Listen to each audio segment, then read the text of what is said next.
of the sand and sea, land of the coconut tree. I love me sweet Belize, sweet Belize, land of the isles and keys, land of the barrier reef. I love me sweet Belize. If I ever had to leave Belize, if I ever had to leave Belize, where would I go? Where would I go? Where would I spread my bed? Where would I lay my head? Nobody know, nobody know.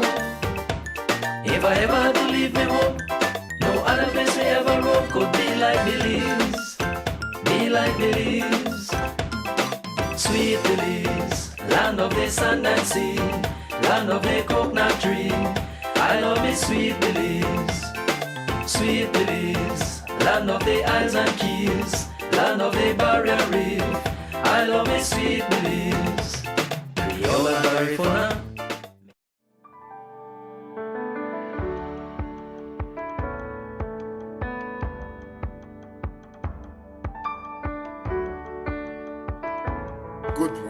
Good morning, pleasant good morning to one and all. All right, so here we are now. We're going to start from this man has leprosy. He's a leper. He's a famous man. He's an important man to his Lord, to his king. So when this little girl, you see, and it shows us that we too must spread the word of God. This young girl who was captured told them where they can get the help. So they decided that they're going to go and get the help for this man to be healed from his leprosy. So all of this is the background. So they leave, the king wrote a letter to the other king. The other king, when he got the letter, he was upset. He said, this man is asking me to go to war. How can I do this? Back in those days, no one healed leprosy. But he had the faith to go, believing that he's going to get help. But when he was told what to do, he did not like what he was told to do. You see, sometimes God tells us what to do, and instead of us believing and listening, we go and do our own thing, and that is where a problem comes in. From verse 10 to verse 12, 2 Kings 5, from verse 10 to verse 12, it says, Elisha sent the messenger to say to him, because he had seen the prophet now, right? He had seen the prophet now. The prophet said, Elisha sent a messenger to say to him, go wash yourself 7 times in the Jordan, and your flesh will be restored, and you will be cleansed. But Naaman went away angry and said, I thought that he would surely come out to me and stand and call on the name of the Lord his God, wave his hand over the spot and cure me of my leprosy. Are not Abana and Pharpar, the rivers of Damascus, better than any of the waters of Israel? Couldn't I wash in them and be cleansed? So he turned and went off in a rage. He expected that when he got there, that the man of God would come out and then do some antics like he's used to, and then his skin would get clean. That's what he wanted. And then he was told to go and wash in the river Jordan. He's saying that the rivers from where he came from, they're cleaner than the river Jordan. And if it is cleansing his skin, then what better rivers than those rivers from where he came from? You see, sometimes when we are told what to do for God, we question God. We question God, and that's a problem. That's a problem. Because, of course, what the prophet is saying, he is not representing himself, he's representing God. And many a times, even when we pray, people doubt what God has said to them. People doubt. And that's a big problem. That's a big, big problem. Partial faith is just or worse than no faith. Because as I said before, this man had the faith to come and expect that he was going to be healed. He had that faith. He had that faith. And for some reason, these people believe in these false gods. And that helps them when they come across and meet our God. You know, they believe more than us. They have better belief system than us. The people who believe in all these false gods, whom they have been given sacrifices to, when they come and they meet our God, these people are so faithful, because they're used to going to these gods and asking these gods for things.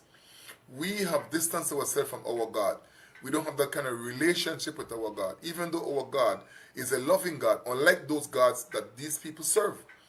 These people serve gods that just take from them all the time, and gods who can't do anything, false God. So here we are with this man with partial faith, if I may say. He believed that he could have stayed at home if it was to wash in a river. He could have stayed at home and he could have gotten a better result by washing in the rivers where he came from. It says, verse 13 says, Naaman's servant went to him and said, My father, if the prophet had told you to do some great things, would you not have done it? How much more then when he tells you, wash and be cleansed? So he went down and dipped himself in the Jordan 7 times, as the man of God had told him. And his flesh was restored and became clean like that of a young boy. You see? It shows us too sometimes when people are struggling with things, that there has to be somebody who comes and assists and speak. And that's the job that we have sometimes, to go encourage somebody. Each person in the body of Christ has a responsibility to play.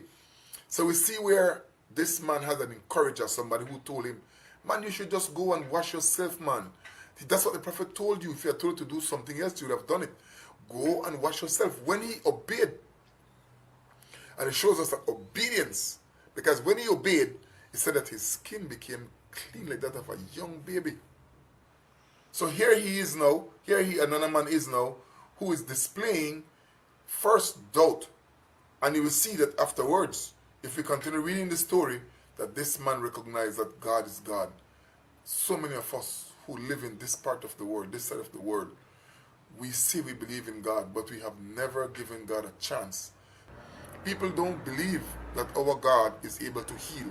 From their mouth they say it, but they don't believe. And this man showed, if that other man wasn't there, the servant wasn't there to encourage Naaman to follow what the prophet said, he more than likely would not have gotten his healing. Ladies and gentlemen, when we read the word of God, we are to follow, we are to listen, we are to read with an open mind, to obey God. Because half obedience is worse than not obeying. We are not supposed to try to do things our own way. We're supposed to do things the way God does it.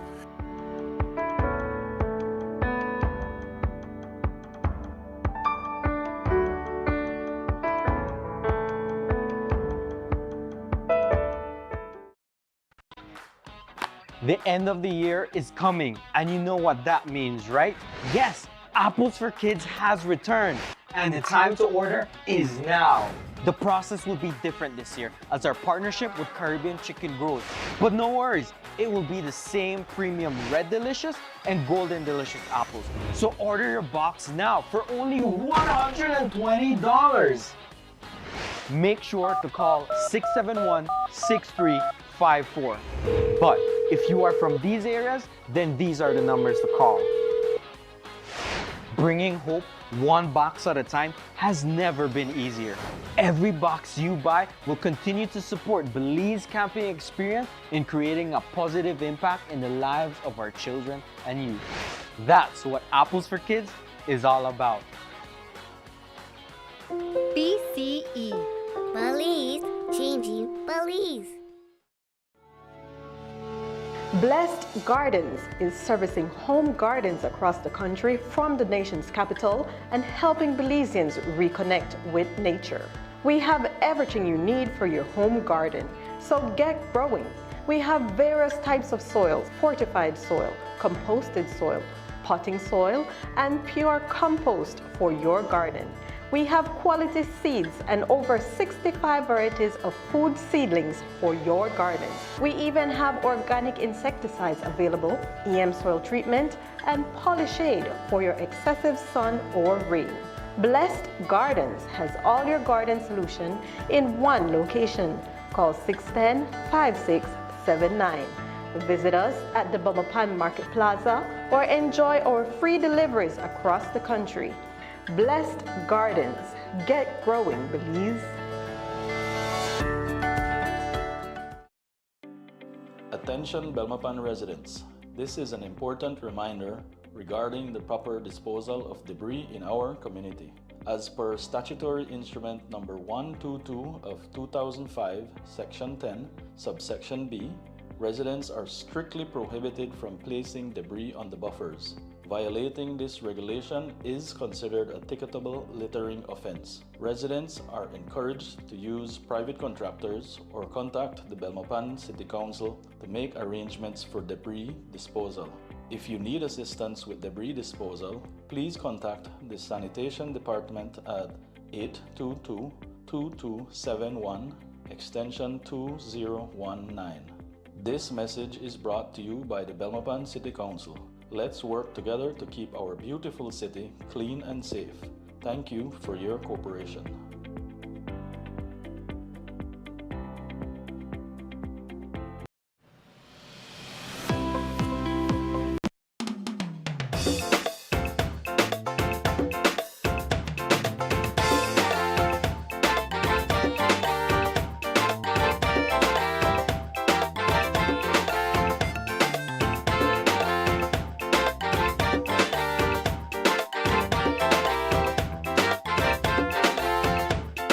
Sweet Belize, land of the sand and sea, land of the coconut tree.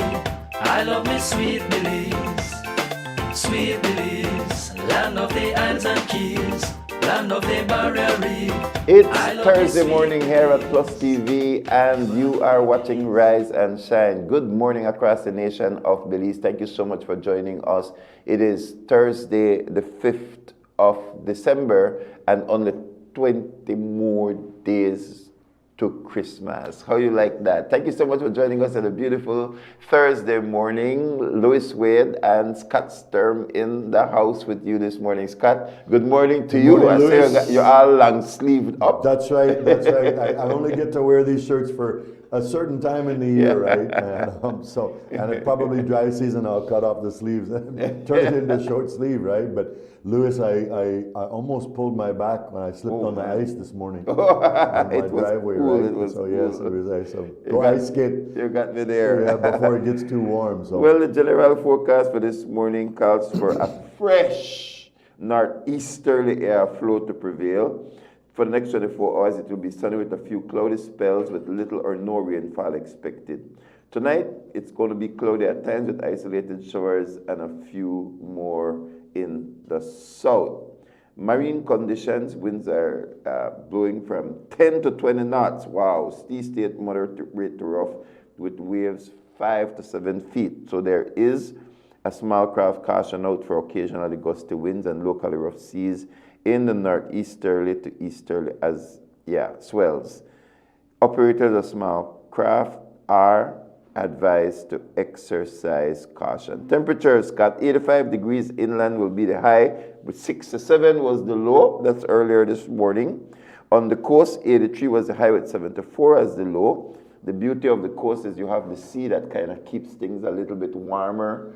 The sea holds that heat during the night.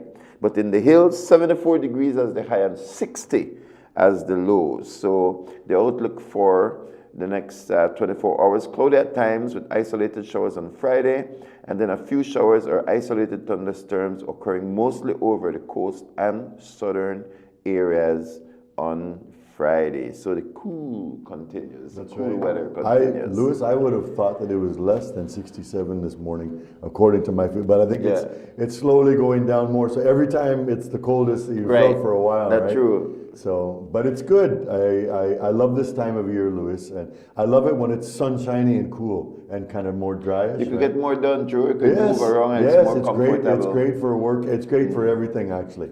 Great for coffee, all kinds of different things, right? All right. Well, praise the Lord. We invite you to join us for our conversation this morning. We have been meeting more regular. Scott, you were here with me on Monday, and for a couple of weeks now, we have been looking at the Equal Opportunity Bill. And I noticed in the news that the Disabilities Bill has passed. Not that we have anything against disabilities. I am glad that there is a Disabilities Act now. However, we're going to talk about the expense that it's going to have for many businesses, probably including ours. But we'll open that side door maybe. I don't know what's going to happen. But as it relates to the Equal Opportunity Bill, one of the things that the LGBTQIA in Belize has done is that they hijacked the disabilities bill. And I don't want to give the details of that there, but there was some person-to-person collusion there in the leadership of both organizations. And that's our problem with it, Louis. In terms of protecting disabled people, like absolutely 1,010%, right? And so we rejoice with that bill coming along line. But then when we said, hold on a second, look at this, and why is this in there?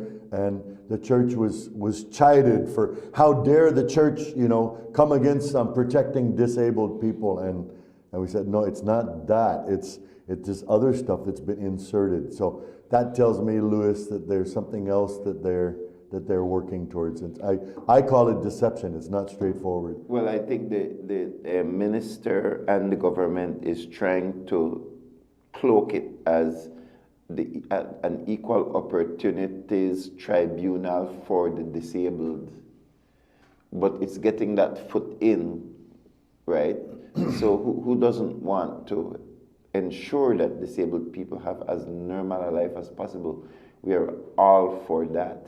But it lays the groundwork, because I think this Equal Opportunity Tribunal is the Equal Opportunities Tribunal from the Equal Opportunity Bill that they're trying to get in ahead of time. But that tribunal, I have not looked at the details of the disabilities bill that is now an act. Apparently, Froila Salam, Her Excellency Governor General Salam, signed it into law on Disabilities Day. So they had to do something, and that's what they did. Now I think Minister Baladaramas is saying, oh, if you still have ideas or questions or comments and changes to the act, you can still do it, which is like the horse is out of the fence. But I think they expect a response, because they know our sentiments on the disabilities bill, because it was made clear, right? Yes. And so, Louis, one of the points that we raised, and this was specifically on disabilities, but according to the Act, every facility has to be retrofitted to accommodate for disabled people. And so even if you don't have any disabled people, if a school doesn't have any wheelchair students, but they have to have ramps going everywhere. If you have a 2-story building, every school that has a 2-story building has to put in an elevator, like to the tune of $120,000. And so we made the suggestion, well, what about having one school in each major town or city across the nation, which would be able to serve all of the people in that district? Nope. And it's like, are you serious? You're gonna force that every school has to have an elevator when you don't even have any disabled students? And so some of this stuff, Louis, it doesn't make sense, right? And so then that makes us wonder. All right, so what is it that they actually want? Why? But I think, it will start to show the community how, when a group gets a special designation, how much resources begins to be committed to that one group alone. Because you're absolutely right. You can imagine in a school of 500 kids where 1 or 2 kids have some kind of special disability, some kind of, it's not a special ability, it's really a disability. They cannot function to norm, where you now are going to put burden upon all of the other children and the teachers just to qualify these 2 kids, instead of taking those 2 kids, like what you are saying at the present moment, and put them in one facility along with other normal people, as well as people that have slight disabilities. Then you invest in that one school in each area, for example, so that they can still have a normal life without affecting everybody else or ramping up the budget. They want to be an America in a third world country, or UK in a third world country where resources are already scarce. Yes. Louis, I found this shocking. My wife is Canadian, and so I've learned a number of things about Canada. But for drug addicts, they are identified as a special protected class, right? Who has been marginalized and pushed off on the side. And so consequently, so that they're not using dirty needles, because drug addicts normally they'll inject themselves and then give the needle over to somebody else, and then they share up, and then that's how HIV, spreads. And so then the government supplies them clean needles with drugs, right? You understand what I'm saying? And it's like, hold on a second, the government is supplying drugs? I mean, needles, yeah, I guess I could understand, but drugs? Yeah. And so because this is a special protected class that's been marginalized, and so it's somewhere in there, it turns into something that it's not originally designed to be, or that goes against all common sense. And so anyways, those were some of the areas of our concerns. Again, has absolutely nothing to do with our disagreement about protecting disabled people. But Louis, just to be frank and straight to what the Act says, the very first words of the Act, an act to secure protections for disabled people and blah, blah, blah, blah, blah, and to create the Equal Opportunities Tribunal. So our argument was, okay, they took the most controversial and powerful part of the Equal Opportunity Bill, which was soundly defeated, and then they picked that one part and squeezed that into a different bill for disabled people and create the Equal Opportunities Tribunal through the Disabilities Bill. And so anyways, we are still strongly opposed to that because we see where this is going, Louis. Yeah. And so we can look at other nations and see where they've activated these things. We see where this is going, and they could say, no, we'll never do that. And our position is, this is legislation. It has to be crystal clear. Yeah, and I know it is my opinion that if they proceed with all of this, they're going to get a very massive public backlash like what is happening in the United States. And it's getting ready to happen in the UK, and it's happening in France, and it's happening in Germany, and it's happening in different parts of the world. Because people, it's just like what we are doing is like, we are like John the Baptist. We're, in a sense, way ahead of the population on this issue.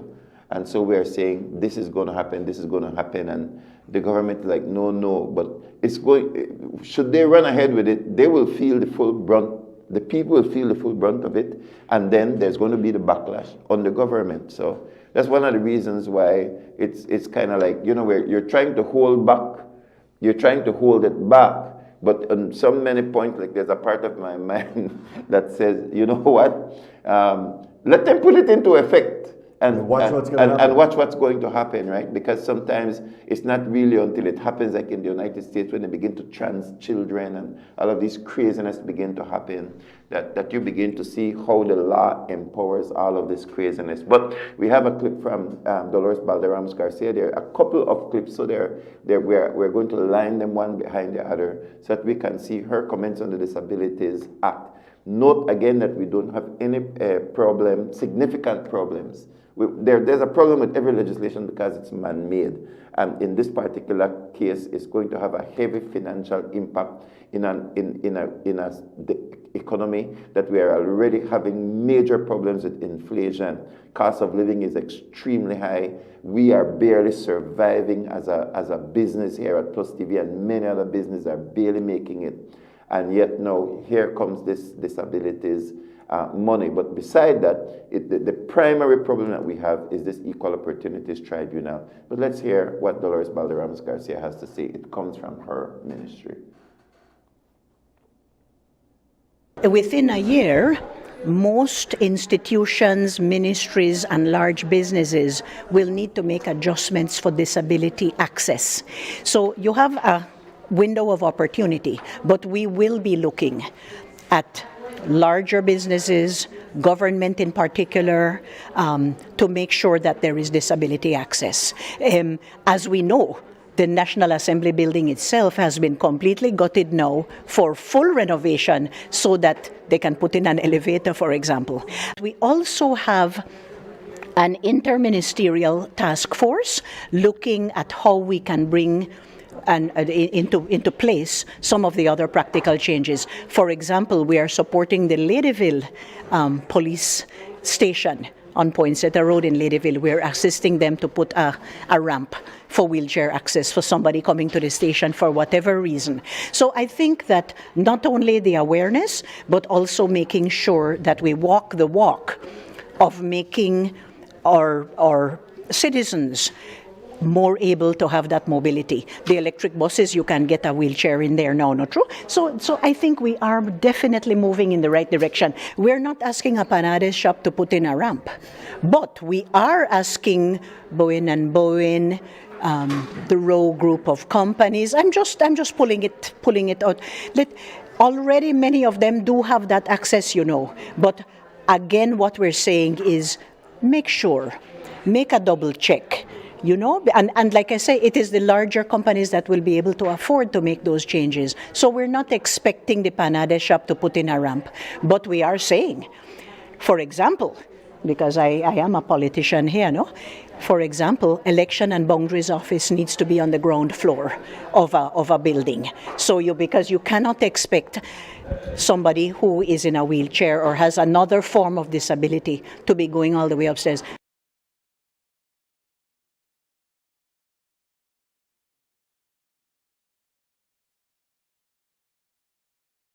We are hoping that we can get the signature of the legislation from the Governor General today, but the actual date of commencement might still be a little bit later.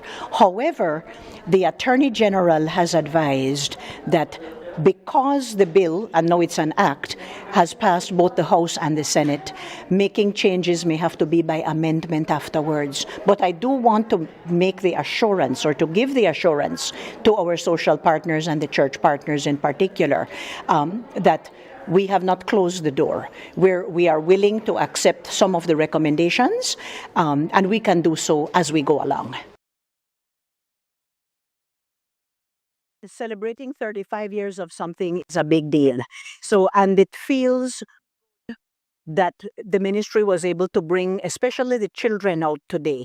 There was a little boy from United Evergreen here in Belmopan, the kids from Palote. Well, I didn't see all the schools, but I'm really pleased with the event today, and hearing the history of what has happened since 1990 when we signed the CRC convention, hearing that history from Ms. Adeli Katsim, our CEO, and also on the education side from CEO Diane Mahia. You have to pinch yourself because a lot has indeed happened. And I'm very proud today that we could reach this stage, but of course, there's a lot more work to do. I'm very proud of the 35 years of the Convention on the Rights of the Child because so much has been done. And we have signaled as a country that we are on the cutting edge of making sure that we do everything that is right for the children. There is still a lot to do in terms of the protection of our children. Yes, we have gotten rid of the corporal punishment. Yes, we have increased the penalties for abuse. Yes, we have passed many, many laws. Yeah. All right, so there we have the information. So we look at, like what crossed my mind was the elderly. Certainly we need to ensure that as a group of people, our elderly are properly taken care of, our children are properly taken care of, and of course that people with disabilities are able to have as normal a life as possible. Yeah. So she says they're going to start with these big businesses, and she named a couple. These are multi-million-dollar companies. What they can and cannot afford, I don't know. They say they have a year. That's what she says. But there is no, in my opinion, there is no law that should have been needed to bring ramps into effect. Government, as I've said before, is the largest employer. Government owns the biggest companies in the country, BTL, BEL, BWSL. And from the fact that they don't have those kind of accesses, and they're the government, they shouldn't even pass that law until they themselves get it right and know exactly what the costs are to do that. Then you can use that cost analysis to go to the bigger companies and start to either provide funding, bridge funding, or basic legislation that starts to get these things done. So look at the fact that it's a half-hashed law, that they have to say we want to hear from the social partners and from the churches. And we'll take amendments after, which means you're gonna have to change it and go back to the House and go through again. And so, anyways, Louis. So it's going to be it's going to be a half-hatched law, like the decriminalization law, Scott, where all hell is broke loose, where people are currently smoking marijuana in the public domain. They're now selling medical things with THC, which is the addictive part of marijuana, in the open. The Ministry of Police have nothing to say about it. When you end up with a liberal half-latched law where they just want to tick off something to the United Nations. It's licensed for anything. Yeah. Yeah. And I noticed she didn't even take the interview in front of the flag of Belize. That's on the side, and she's behind the United Nations flag, as you pointed out. Yeah, Louis, I find it amazing, right? But I'm looking at some of our documents of recommendations on this, right? And so we fully support the protections for disabled people, but Louis, this is a phrase that keeps appearing in this bill, right? On an equal basis with persons without disabilities. And that's where we talked about the Equal Opportunities Bill being an equalizer bill, right? And that's what they're utilizing in this, but then they use these phrases, reasonable accommodation, right? And like, who's going to determine what's reasonable accommodation, right? Like these words are left open like this, and I'll tell you, this is Equal Opportunities Bill, Part 1, Louis. That's it is. And I want to say this to the country, please mark my words. There's something else that they want. Okay? Yeah. It's not just protecting disabled people. There's something else that they want. There's something else that they're pushing for. Well, Scott, we already have another specially protected group, which is the indigenous people, and now Belizeans are seeing the amount of ways we have to go out of the way and that you have a group of specialized people now, indigenous, that are never satisfied. And now you have another special group with special protections that are the disabled, with special law for them, and you will see that they are never satisfied. You understand? So the ordinary people get the so-called, once you're not on that list, you are discriminated against. Right? So what should have really happened is that the businesses, let's say a business is going to build a new structure, then you would say to them, okay, you already have your housing planning unit, right? The planning unit has to validate your building. So that's where you start. You're going to have a new headquarters, new structure, whatever it is. Say, okay, we want you to ensure that ramps, and so that in the planning and designing, while you are building, yes, right? But that's why I'm saying, Scott, they are going somewhere else with that. You are absolutely right. And so we elect leaders that are really supposed to be wise, not just wise because, you see, it's one thing when they're spending government money. They're spending government money, which is, you can always increase tax, like what they do with us with the gasoline, have the taxes high, keep it high, and just skim off the top. And even with all the money that they have from our taxes, they can't retrofit their buildings. Now they make a law on us. That's going to cost more. That's going to cost us. And that includes me, because I have a business. I have a building. Yeah. You understand? We have churches, we have rehab, we have things that are just scraping by to serve other people. And here comes a law that is imposed upon us that they cannot even do themselves in their government. So that's when you end up with these liberal minds, which is a difference between, you hear the Republicans talking about trying to cut tax, while you hear the Democrats talking about taxing the rich, increasing the taxes, and then giving more services to the so-called underprivileged. Always give away to to the underprivileged, not understanding that some of the underprivileged are underprivileged because they are lazy. And so you take money from the working class that are working every day. And that's why I'm so glad that they rejected Kamala, because she tried to enhance the working class with freebies. And they say, no, we want to work. And we want you to fix the economy because we want to work. Those are some of the messages that liberals need to understand. That the dignity is not in giveaways, Dolores. The dignity is getting people to work. Yep. Louis, let me just read this. This is from the Disabilities Bill. Go ahead. Page 6, Section 2, definition. Discrimination on the basis of disability means distinction, exclusion, restriction on the basis of disability, which has the purpose or effect of impairing or nullifying the recognition, enjoyment, or exercise on an equal basis with persons without disabilities. So basically, it's the equalizer, right? That's a weird definition. It's a very weird definition, so Louis. that is a definition of what's called. This is only half of it, Louis. You are defining the word disability? It's at the beginning. It's the phrase discrimination on the basis of disability. They're defining that. Okay.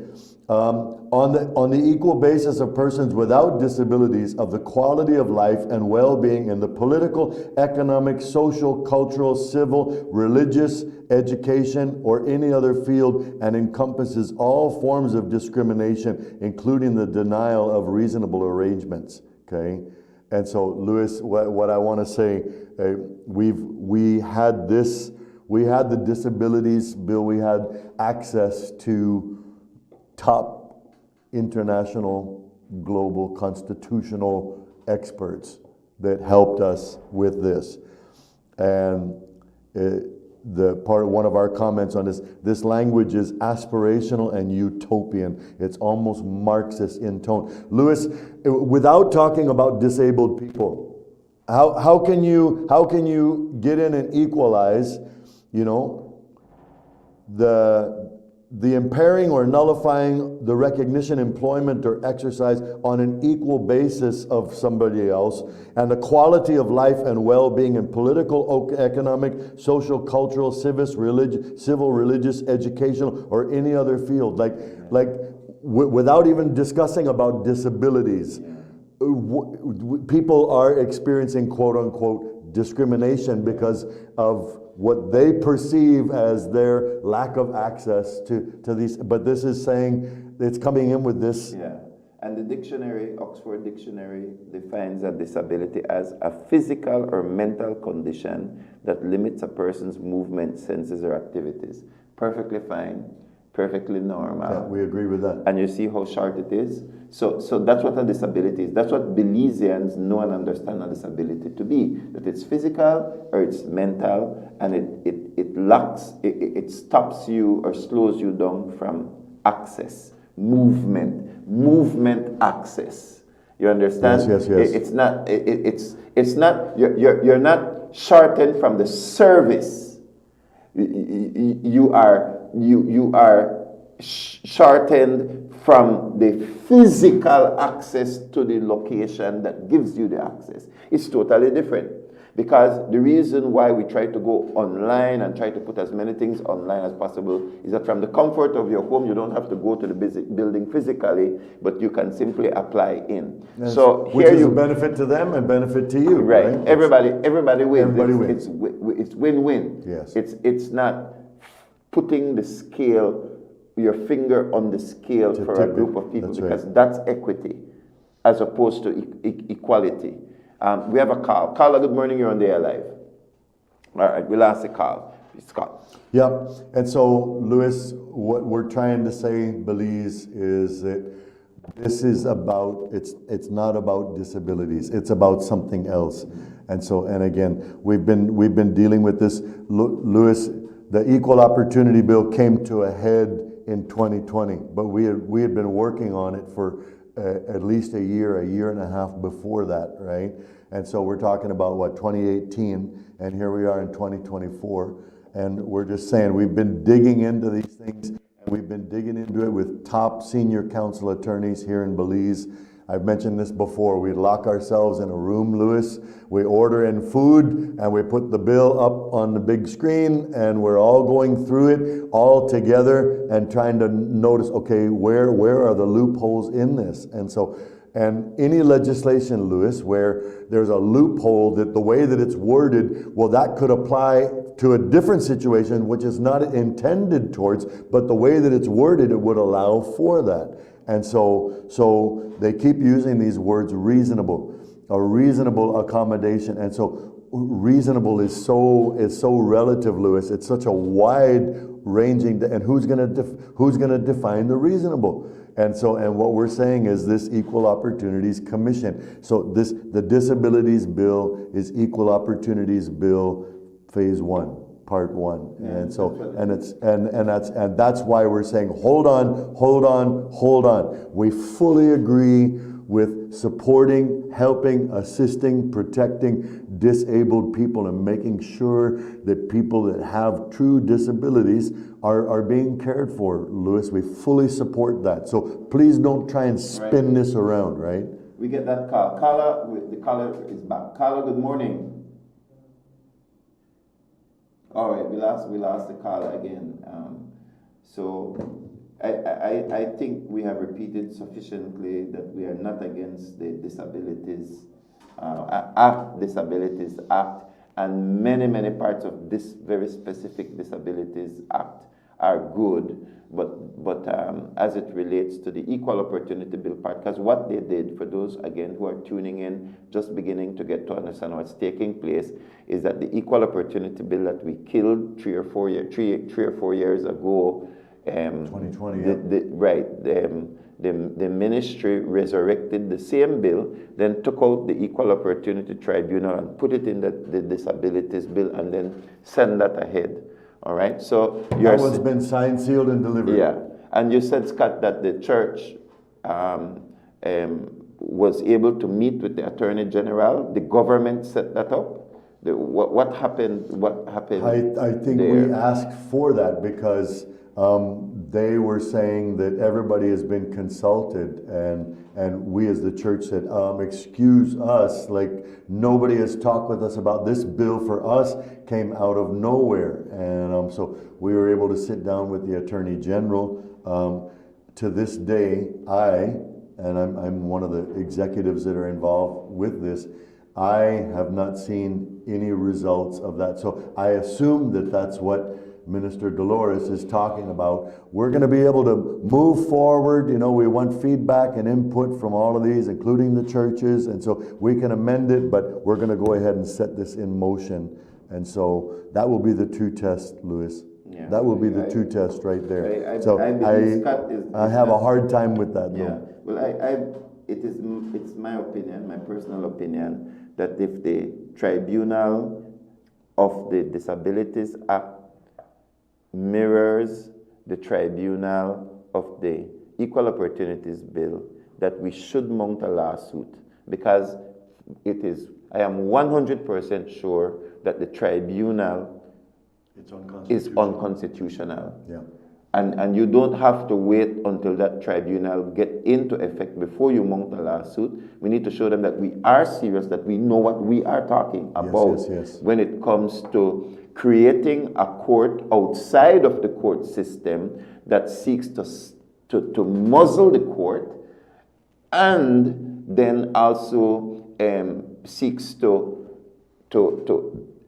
impose upon the Belizean people. We need to show them that we are serious, like what we did with the marijuana. We activated. We did not just talk about it and then lap our tails. We asked first, Louis, many times, multiple times. Yeah. We asked for first, and then when we were backed into a corner, we activated and set a record in the country in Belize. Yes. And the whole history of the nation of Belize, that referendum was triggered within 3 weeks, Louis. That's never happened. Yeah. And so it's like that. We have sufficient legislation on the books where when government decides that it's going to be contrary to the will of the people, there are enough.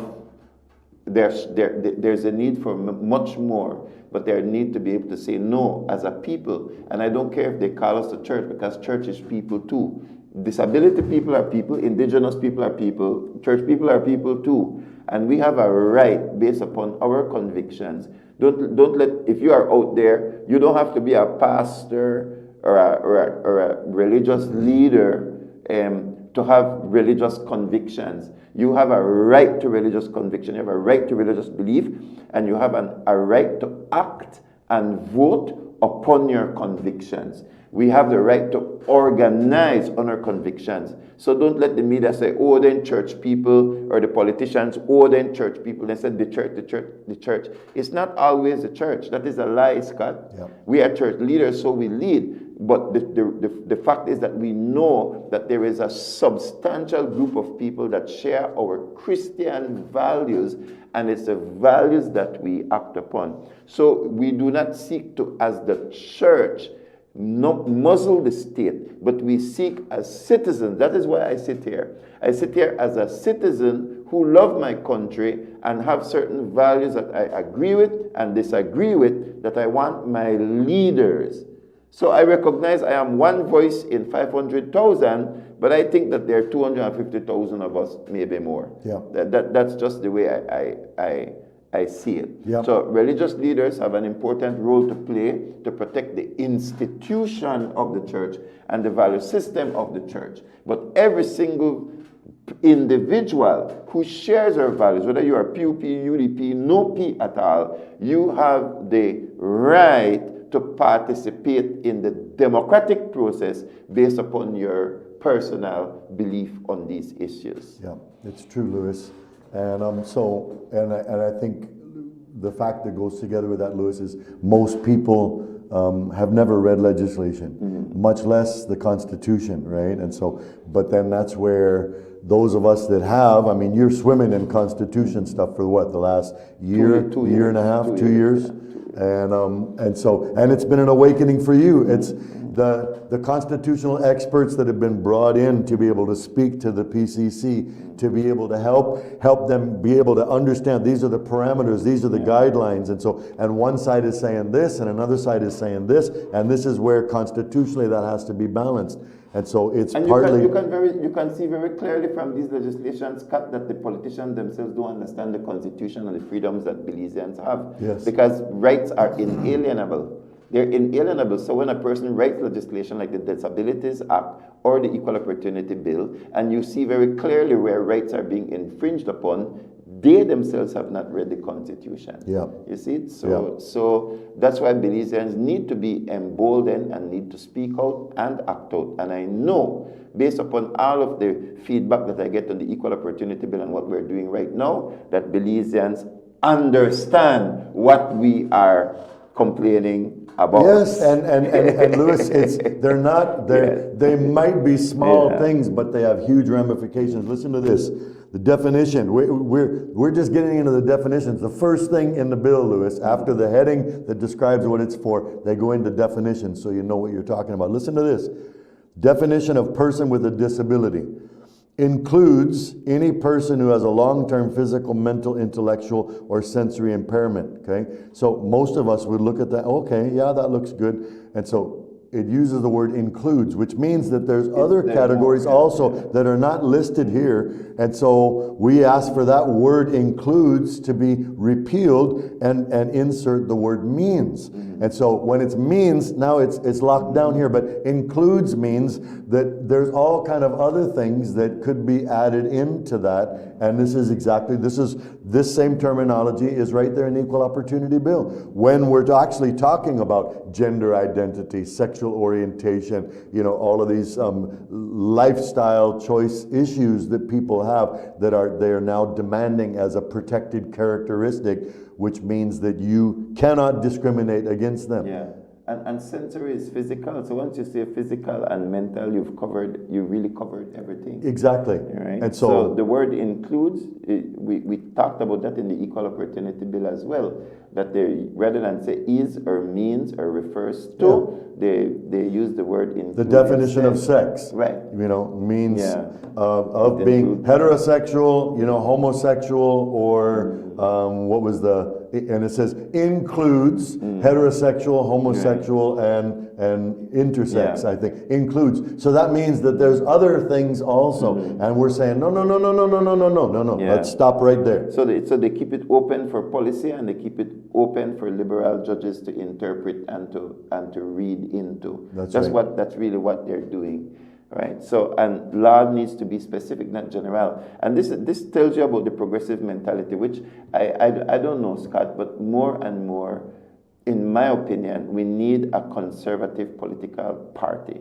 I'm sorry, but I'll just say it, because it's like one government comes in that is liberal, and the next one comes in that is liberal as well. So you don't have, for values voters like myself, again, I just talk again for myself, for a value voter like myself, I am not satisfied with the current political landscape in Belize, where I feel that my values, that somebody is fighting for my values in the PUP or in the UDP. I don't get that sense. I don't know if Belizeans are okay with that, but for me, I am not okay with that. Like I was listening to American television, and they were saying that that Obama said Obama campaigned to the left of Bill Clinton. He said, and when Hillary Clinton came in, Hillary campaigned on the left of Obama. Hillary campaigned on the left of Obama. And then when Biden came, Biden campaigned to the left of Hillary Clinton, and then Kamala came and campaigned. And so the line of left is moving.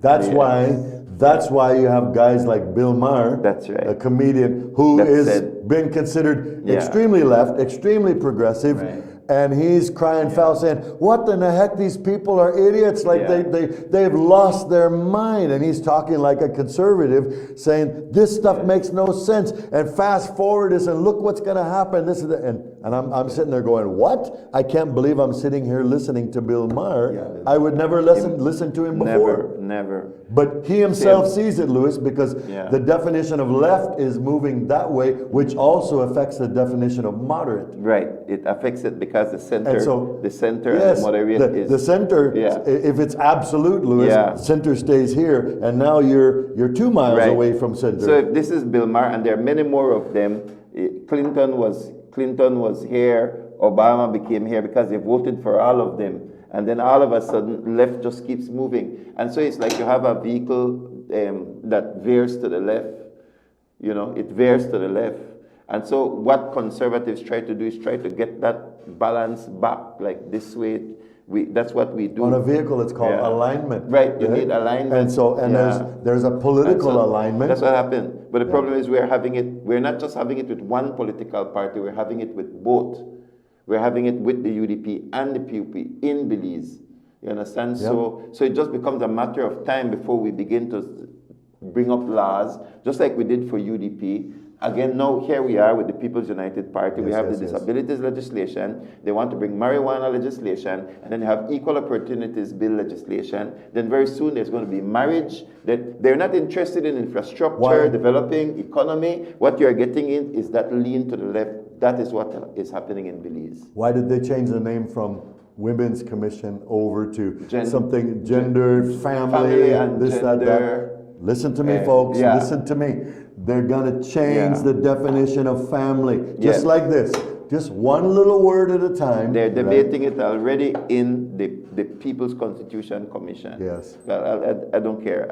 I'll just say it. The family, abortion, it's nothing to do with infrastructure. Belizeans all over the country have gone to the microphone to say we need better government, we need to reduce corruption, we need better services, our infrastructure and streets are deplorable, flooding, these are the concerns of Belizeans, and here they are constantly moving to the left.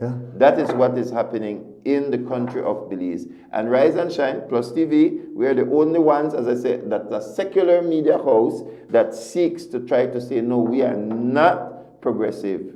We are conservative. We maintain traditional values, godly values. We know what family means. We know what pro-life means. We need to fight for the unborn. All of these values. That government needs to be small, not big government. That is just all-encompassing. That's now in people's businesses telling them how to build their step. Yeah. That's where we are. And it just goes more and more. We need a political party in Belize that is for conservatives. I feel homeless. That's just me. I'm just saying at 7:57 on a Thursday morning. Lewis, do we want to take an 8 o'clock break? Let's take the 7:57 break. Sounds like an airplane, right? Except you have one more thing that you want to share with us before we go and push over the 8 o'clock. I do. You know you push us over the 8 o'clock. Go ahead, Scott. You know how to read my face, Lewis, right? We've Let's go, Scott. All right, listen to me. I thought that the PUP were the conservatives when the UDP was in pushing equal opportunity, but because PUP leaders were joining with us, Lewis, they were saying we can't believe this, right? And so the only conservatives are quote unquote the opposition, because everything that the party in power, if the party in power says up, then the opposition says down. You know, if the party in power says green, you know, then the party in opposition says blue. You know, and so all right, well they're against that. So wow, they actually might be conservatives. No, they're not conservatives at all. They were just opposition. When the opposition comes in and they start pushing the same exact thing that they were standing with us. So the church was against it back then. The church is still against it right now for the very specific reasons. That's why we're talking about this, right? So anyways, Lewis, the only conservatives are the opposition, just simply because they always go against the party in power. So right now, Lewis, I'll bet you. Guess who? I'll bet you. I'll bet you. Guess Elections are coming up. I'll bet you. If we wanted to, we could meet with the opposition and we could secure a conservative, oh yes, we oppose this or whatever because we're going into election, right? We could, but then what happens? They wind up just conform. And you want to know the primary driver, Lewis? Money, money, money, money. It is. That's what it is. Equal Opportunity Commission, it says right there in the bill that they are available to receive donations from all legal sources.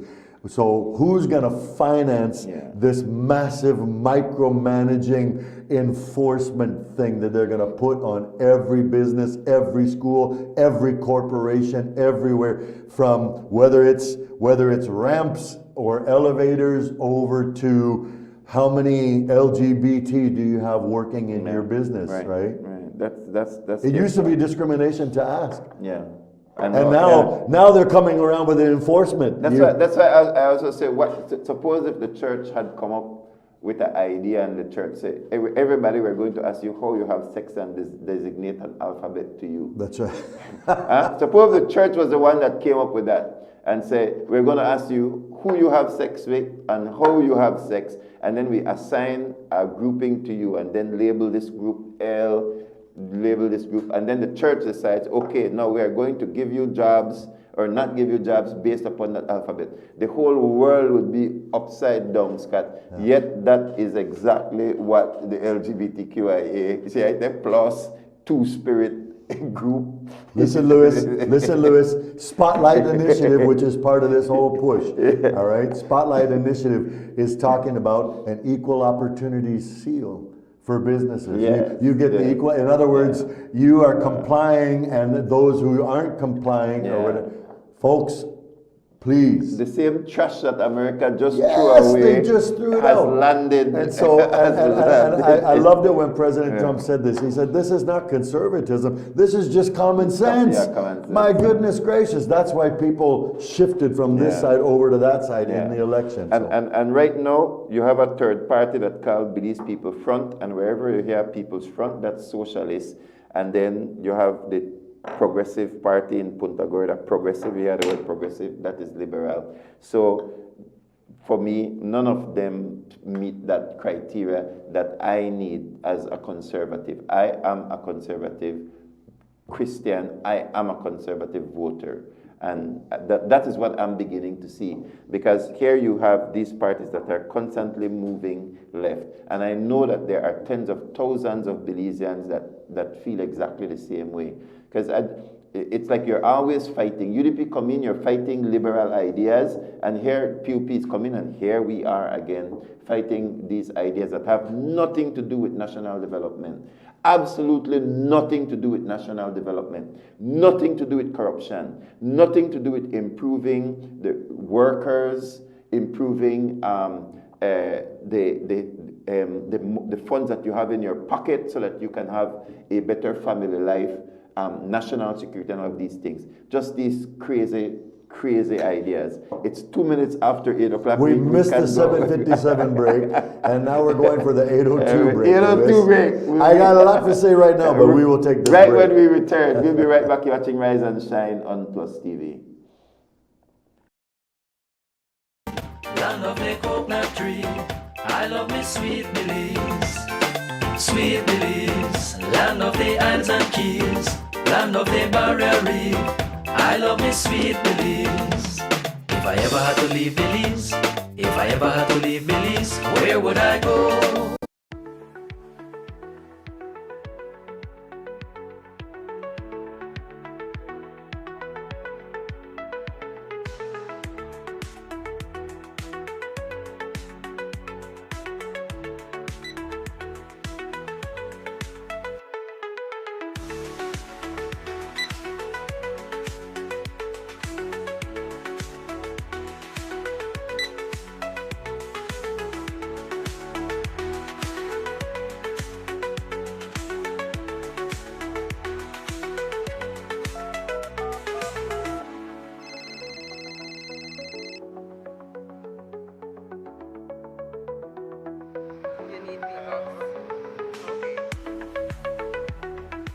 Whether you earn it, spend it, or transfer it, B-Bucks makes it fast, easy, and convenient.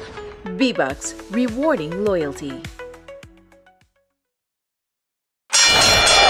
Ladies and gentlemen, this is what you've been waiting for. In this corner, we have the masters of limitless power and unbeatable connections.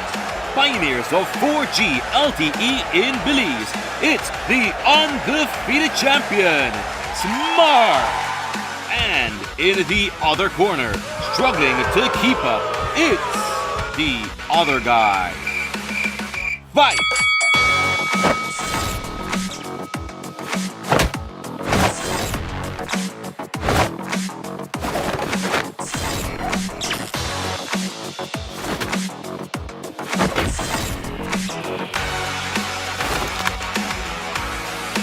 Tired of getting blow after blow from a plan with the other guys?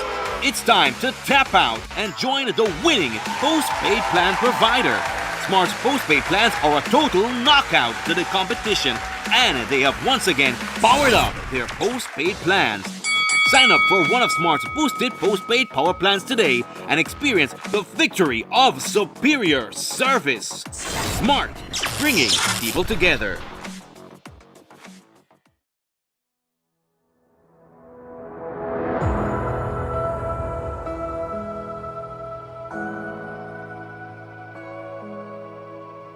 At the helm of the office of the Prime Minister for 4 years, John Briceño has consistently demonstrated leadership through service. He is a tireless worker and leads by example. He is more comfortable on the ground with his people than he is behind a desk. He is a man of action, a man of his word. He listens because he really cares. He is compassionate and kind. And more than anything, he believes in the people of Belize, in their resilience, in their strength, and in their goodness. True leadership in the office of the Prime Minister for 4 years. And the work continues. We move forward always. One people, one Belize. Together, on the blessings of the Creator, we shall continue to reach to higher heights and move ever forward.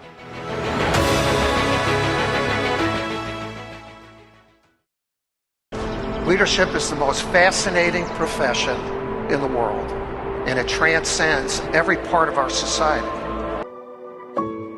I've seen firsthand how the Global Leadership Summit inspires more leaders, and it has been a true gift to witness people who have had incredible transformation. I've watched people from the community lead their businesses different. I've watched husbands lead their families and their marriages differently. I've watched wives respond differently. The summit creates a fire in the heart of the leaders. We have the opportunity to impact every issue this world is facing. When we speak, we create universes inside of each other. It is a universe waiting to expand through faith and through hope, through love. Yes, we want you to believe in yourself. Yes, we want you to believe in your mission and your purpose. Yes, we want you to believe in us. But more important than all of that, what we are really deep down begging of you is please believe in love. Leaders, you now have permission to obsess. You have permission to see something that needs to be changed, a need that needs to be met, a wrong that needs to be made right. Obsess about it. Don't water it down. Don't explain it away. Seize it. Attack it. Give your life to it. Leaders, you now have permission to obsess. Now, go do what leaders do. Change the world.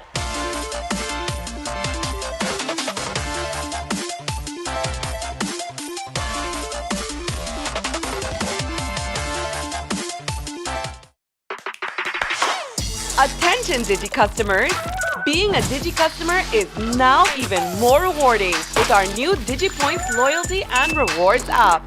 Digi customers countrywide can now earn Digi loyalty points and redeem points for awesome prizes like Digi merch, Digi cash, Digi services, vouchers, coupons, and more. Use your points to play fun games and win even more amazing prizes. You can be one of our daily winners. Excited? You should be. Download and register for DigiPoints and begin to earn points and win today. Available in your favorite app store.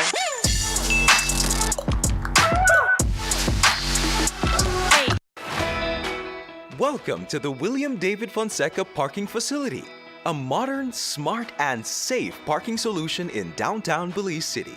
Getting started is easy. Whether you have a prepaid parking card or prefer using coins, we've got you covered. To purchase a prepaid parking card, stop by the parking facility booth, City Hall, the traffic department, the e-transit office, or the municipal court. Once you have your card, simply tap at the entrance and the barrier will lift. You're in. Park with confidence and enjoy your day.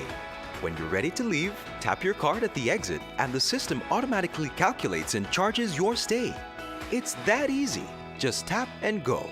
No prepaid card? No problem. Press the button at the entrance for a QR code ticket. When you return, head to the automated payment terminal, scan your ticket, choose coin as your payment option, and insert the displayed amount. After payment, you'll receive a receipt and any necessary change. Then, drive to the exit, scan your QR code, and you're on your way.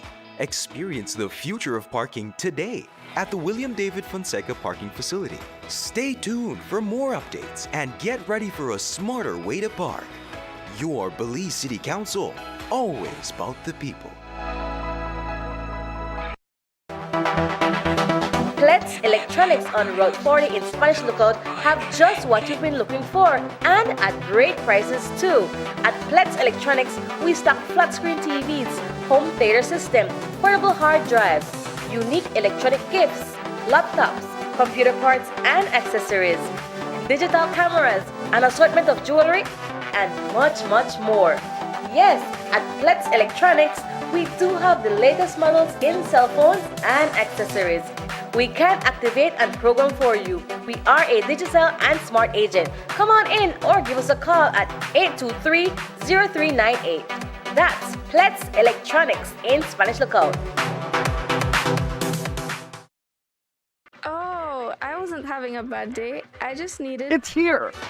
the biggest sale of the year. Get ready to find your happy place at Builders Hardware with our Happy Sale from October 15th to December 31st. Whether you're a professional contractor or a DIY enthusiast sprucing up your home, we got unbeatable prices that will put a big smile on your face. Now is the perfect time to give your wall a fresh look. Get 20% off paint and a whopping 25% off paint supplies. But wait, there's more. From our stylish light fixtures to fans and AC, we got everything you need to elevate your space. Now at 25% off. And for the finishing touch, check out our wide selection of tiles, where you will surely find the tile to match your style, all at 25% off. Plus, with 30 to 50% off selected items, you will find what you need at a price that will surely make your pocket smile. We also sell sand and gravel, blocks, roofing, and so much more. Yes, you can get all your materials from construction start to finish right here at Builders Hardware. Don't miss out on our happy deals. Tell your friends, tell your family. Come visit us, save big with our happy sale from October 15th to December 31st.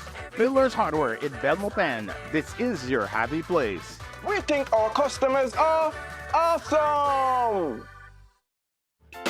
Sweet Belize, land of the sand and sea, land of the coconut tree.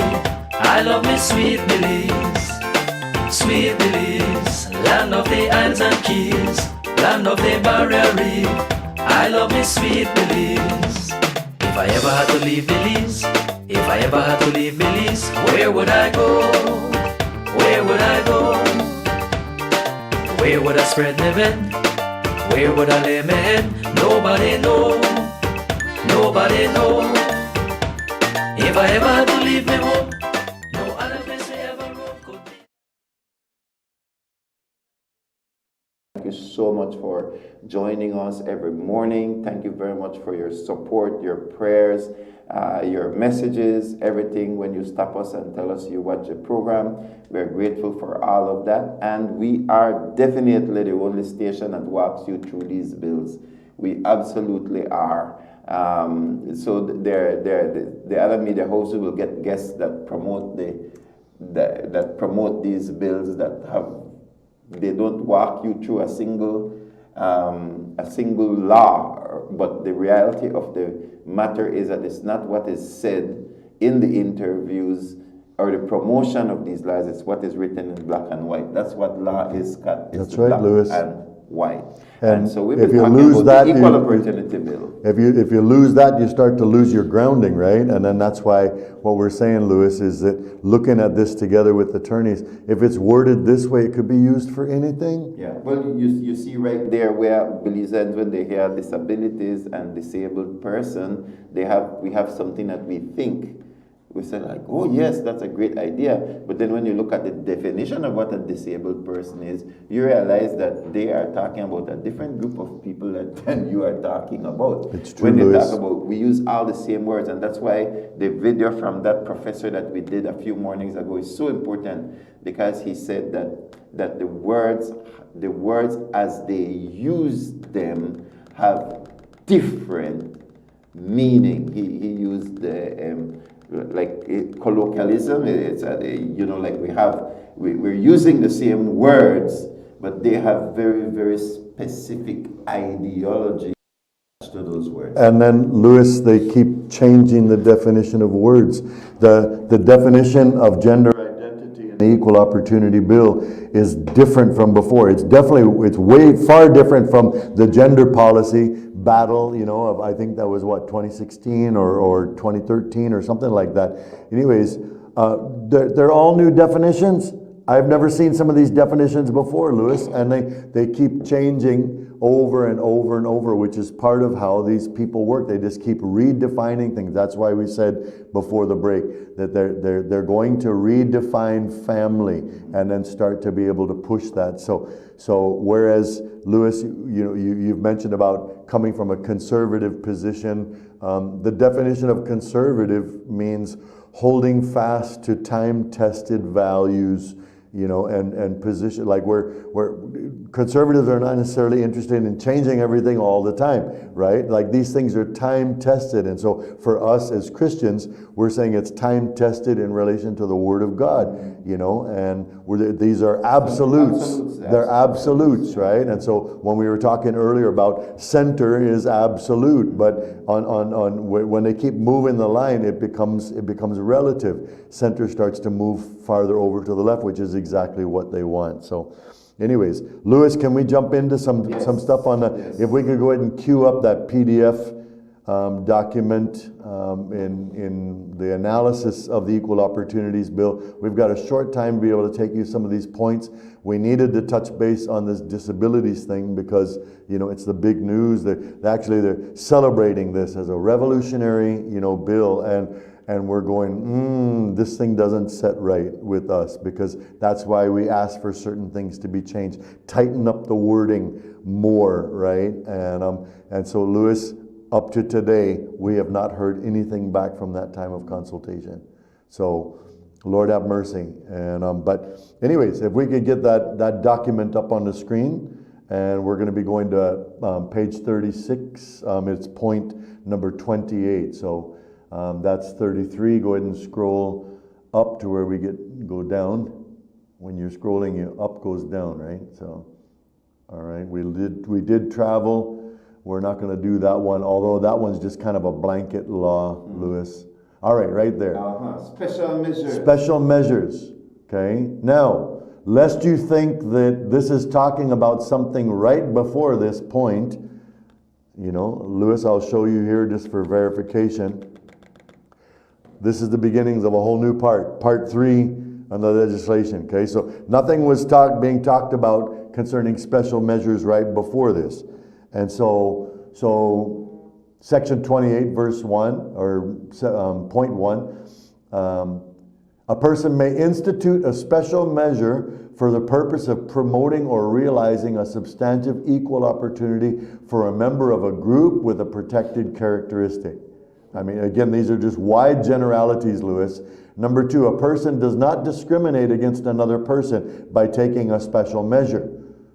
A special measure shall be A, undertaken in good faith for achieving the purpose set out in subsection 1.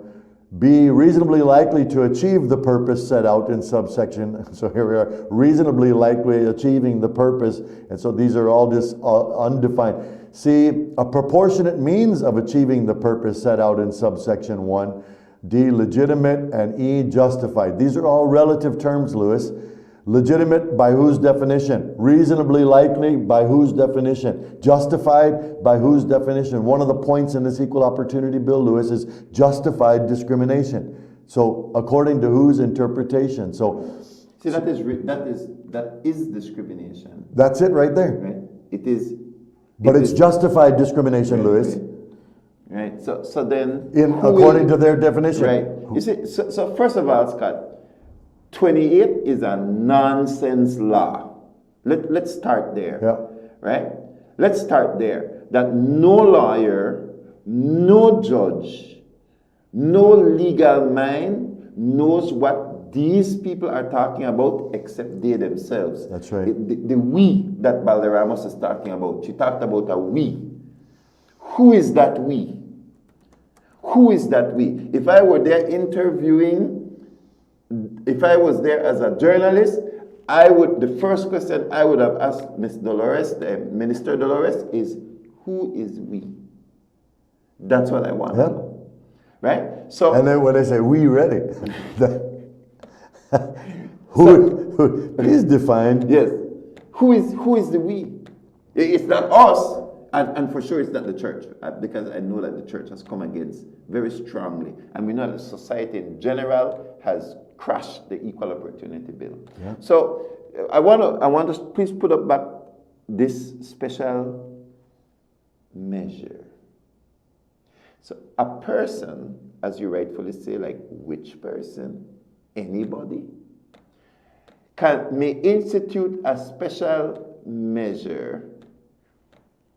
And then you thought that it would have said, what is a special measure? But it didn't say what are the different kinds of special measures. Instead, it simply says that a special measure shall. So it gives the qualification for the special measure without giving the special measure. So I want any lawyer call in, anybody with legal, and tell us what is the special measure, Scott? Yeah. Clueless. Lewis, I just did a quick check. Yes. I searched the word special measure. It appears 9 times. All 9 of those times are right here on this page. There's nothing in the definitions of a special measure, right? And so, and then it goes on, all right. And so it goes on and talks about a special measure shall be undertaken in good faith for, we just read through these. These are, I'm thinking maybe I didn't put something in there. And so afterwards, all right, it gives some more points on this. Yeah, so I don't see a clear definition of a special measure, but basically what it is, it's the power to invoke a special treatment in relation to the violation concerning one of these protected characteristics. I've been discriminated. That's what you assume. I'm invoking a special measure, but it doesn't define exactly what it's a person. It doesn't say the commission shall. Yes. No, that's what we're talking about. We're talking about people on behalf of their protected characteristics. Okay, and so then, as a religious person, I can enact a special measure that prevents me from doing anything against or have any of these other special characteristics do something. Well, the commission will decide if that applies or not, Lewis. Yeah. The commission will decide. Who is the commission? And how long do they serve? Yeah, that's why I said who is, like the first question to ask is who is the we? Who? Exactly. Who is exactly. the we? Like the we. Who in this particular case, who is a person? The commission. And who will determine what is a special measure and whether or not a special measure qualifies. That's right. And are those special measures influenced by special donations? Yeah. Which the commission is open to receive. We already know that if the commission, if the tribunal places upon you a special measure, or you write a special measure for your company and the tribunal does not accept it, you can't go to the upper court according to what they seek to do. That's right. So when you add the whole thing together, you see what you end up with, right? Yeah. So no justice allows for the placing of the thumb on the scale for any group of people. A disabled person cannot go to court, and I go to court not disabled, and a disabled person is going to get special preference in delivery of service, right? Because the justice system is supposed to be blind. The only time a person of disability can go to court is, as it relates to use of the disability, is if there is a legislation that empowers that person to do so, and if it's disabled, it should really only be the physical or the mental aspect of it. So for example, maybe they couldn't access the ramp was too steep or something like that. But beside that, justice is supposed to be blind, because then the justice system is not going to look at the disabled person versus the non-disabled person to make a determination. They're going to look at the presence or absence of the ramp. Yep. The justice is blind. It's not, you should not put your finger on the scale for a special group of persons. So this is based on a philosophy that says that a specific group of people who they will qualify have been discriminated against in the past, and so they need to put their finger on the justice scale to bring the scale to where they believe that the scale needs to be. And this is what they call equity. Yeah. Right? So it is reverse discrimination, yes, which is what you pointed out to why you believe that that law number 28 it is, yes. is there. Yep. And so, and Louis, that's why we call it an equalization bill. That's what it's. Louis, we've got a short time here this morning. We have to go to this next point because I want everybody to see this. If we could go back to the document and scroll down to the next point where it says page 37. Yep, that one right there. Bring that up to the top. The requirement for an equal opportunity policy for all businesses, corporations, organizations, every entity, according to the Commission's perspective and orientation, of course. Okay, section 29, an employer shall, who are we talking about? An employer. You could add a Y on the and it would be any employer. So all. An employer shall, in compliance with guidelines issued by the Commission under Section 72, prepare and apply within such time as is specified by the Commission. So they'll give you a time of when you need to prepare it and have this turned in. An equal opportunity policy to minimize the risk of an employee being discriminated against and to promote recruitment, training, and selection and employment on the basis of merit. Yeah. Okay? Let's read this through, Louis. Number 2, an employer shall, that means shall is another word for must, with a view to promoting equal opportunities and taking into consideration the employer's resources and circumstances in general, take such measures as are reasonable and proportionate to eliminate discrimination and to promote equal opportunities. And so who's going to determine the consideration of the employer's resources and circumstances in general? The Commission will. Maybe they don't like you. Maybe they don't like your business, and say we don't have the money to do this, and we want to see your financials. The Commission has the authority, Louis, to summon all of your financials, and they'll go through the financials and say, we believe you can do it. You've got 6 weeks to get this going. And this is right where, as I said, even if our viewers, Belizeans, don't understand the power of a law like that. That's right. When they see it in operation, they will recognize it immediately as overreach, as massive overreach. Yep. But what we are trying to do is to not get us there. But a law like that is Nazism, because the government, Big Brother, is reaching into your business, and regardless of what your values are for your business, the ethics of your company, the type of people that you service. You see, right now, if a person come in at your place and cuss you out and just start to cuss or use language, you could just tell the person, excuse me, sir, could you please leave your language outside or don't come in here? That is possible. But in this particular case, the government now begins to, this is big government. The government begins to look over your shoulder. They're not just interested in collecting tax from you.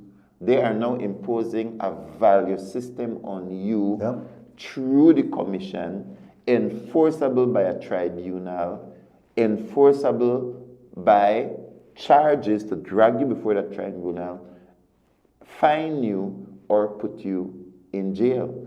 This is overreach. This is the opposite of the spirit of the Constitution of Belize. I need to say it very clearly.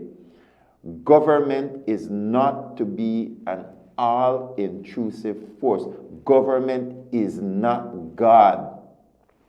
God functions on your conscience, on your heart, and what God does is that you still have free will. And your values that God placed upon you, for you leave Panades shop, your television station, whatever it is that you open, you take the values that you have. Everybody's got. Whatever it is that you have, you will see the reflection of your values in what you have. Who will ride your vehicle, who will drive your vehicle, who could work for you, the places where you go shop. Your value system, your intrinsic value system dictates. I'm not going to go buy that at a shop. I don't want to buy it. I buy this product. What the government seeks to do in the Equal Opportunity Bill, and specifically in that law, is to enforce their value system on you. I need to make it very clear that this is not law that says the street needs to be this wide, the pedestrian crossing needs to be this wide, businesses need to operate like that. This is how you pay. This Equal Opportunity Bill seeks to regulate your morality, your values. That is what it is doing. And it's not just your personal morality, it is your morality for your business. The values that you have. The government has another set of values. And that's why the government and the church conflict. They will crash. There is no way that they're going to ride the same road. There is going to be societal conflict, Scott, because you have, everybody doesn't have their personal values. And this is the right to liberty. This is the right to pursuit of happiness. And the government comes and says, no, this is what you are going to do as it relates to values. Cake baker, Louis. Yes. Cake baker, right? Can we go back to the screen real quick, and then Louis, both you and me need to get out of here, right? We need to wrap up here. Yes, we are wrapping up now. But I just want to show the explanation on this. Please do. Again, this is bringing micromanaging power to the commission, and the commission will define, oversee, determine, and enforce what is reasonable and proportionate. Like these terms, Louis, are so wide open, right? They will decide what's reasonable and proportionate according to their philosophical persuasion. So worst case scenario, this brings a plethora of regulation into the mix, empowering the commission to regulate all entities, businesses, schools, corporations, organizations to compliance with their regulations. A commission who creates and defines what is required and then enforces those regulations, imposing possible quotas on all entities according to their definitions. And so the commission coming and saying, how many disabled people do you have working in your business? How many LGBT people? Do you have any breastfeeding women? Do you have any elderly people working? Like they're going to go through these 21 protected characteristics, Louis, and make sure that you are in compliance. And then again, maybe if they don't like you, maybe everybody's got bias. They don't like you, and they're going to say, you have 6 weeks to hire. You need to hire one gay person. You need to hire, a breastfeeding mother. You need to, and you understand what I'm saying, Louis? And here is the situation, Scott, because I was having this conversation with my nephew, and I'm beginning to think that it's really time for us to get that next generation of voices. Not on Rise and Shine, but probably creating another show, God willing, what 2025 is going to be. But these guys have tremendous insight. That is why a lot of the young people have rebelled against this, even in the United States. Because he was saying, he said, but Uncle, he said, these are values that people have, because we already operate on these values.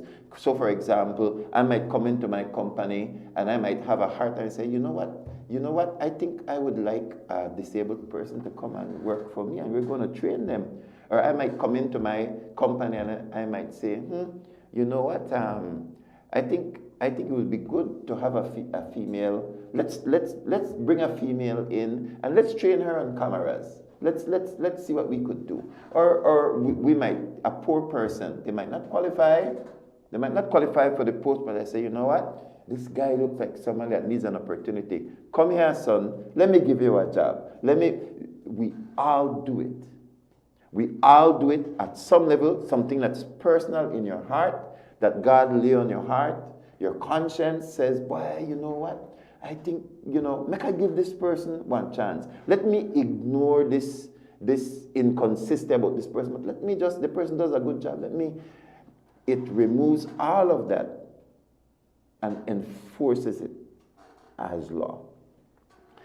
That is the conflict between the church, which seeks to keep the conscience alive, which seeks to teach people values, and then those values find themselves by free will into the society.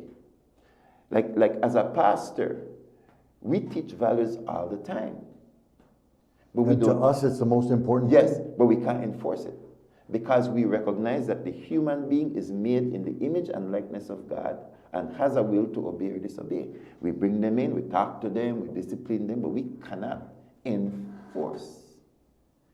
Because a person's relationship with God helps to determine their values, their core values, their principles, how they raise their children, and then so the role that the church has, which is done through preaching, teaching, and evangelism, the set of values that the church has, the government comes and sits beside the church and say, we have a different set of values.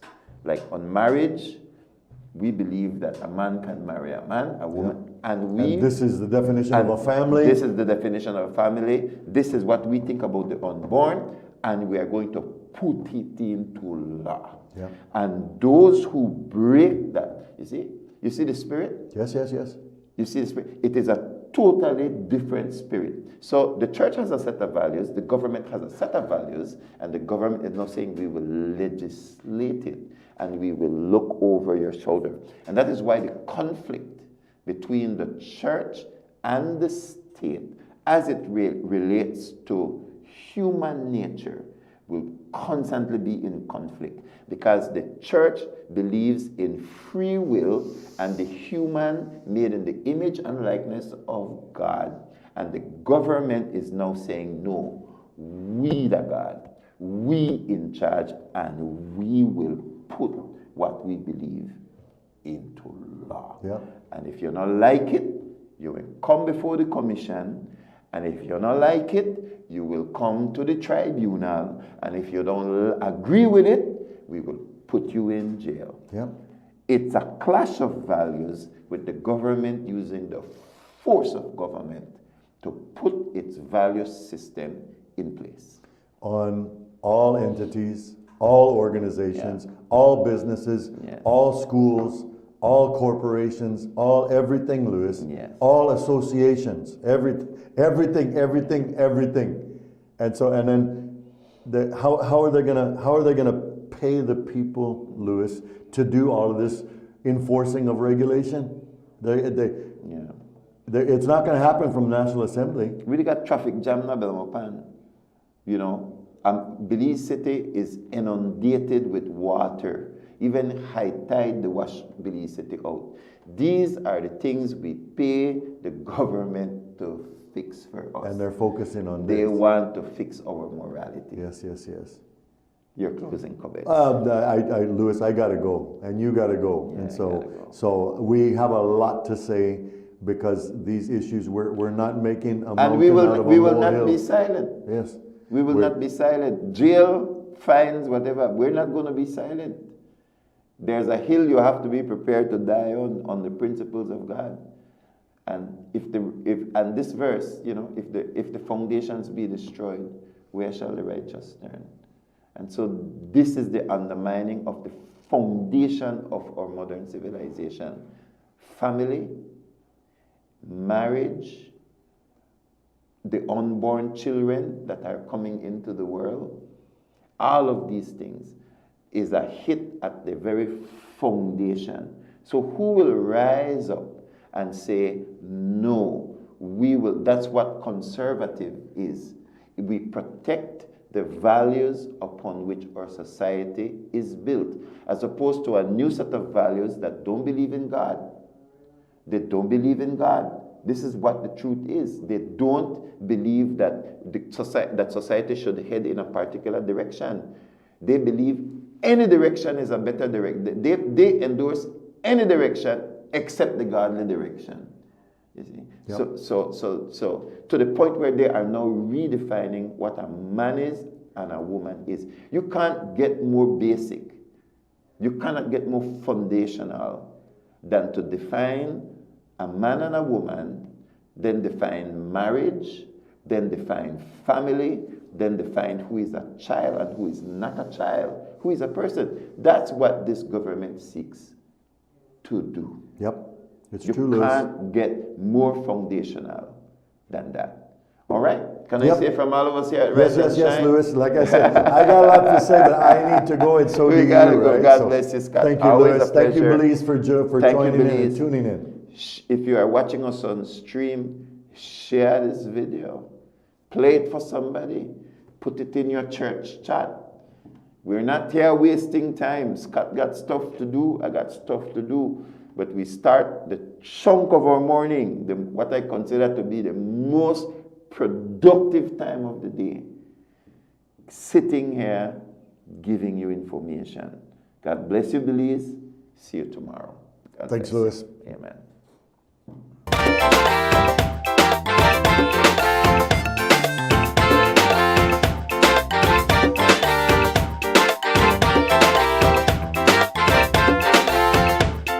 Sweet Belize, land of the sand and sea, land of the coconut tree. I love me sweet Belize. Sweet Belize, land of the islands and keys, land of the barrier reef. I love me sweet Belize. If I ever had to leave Belize, if I ever had to leave Belize, where would I go?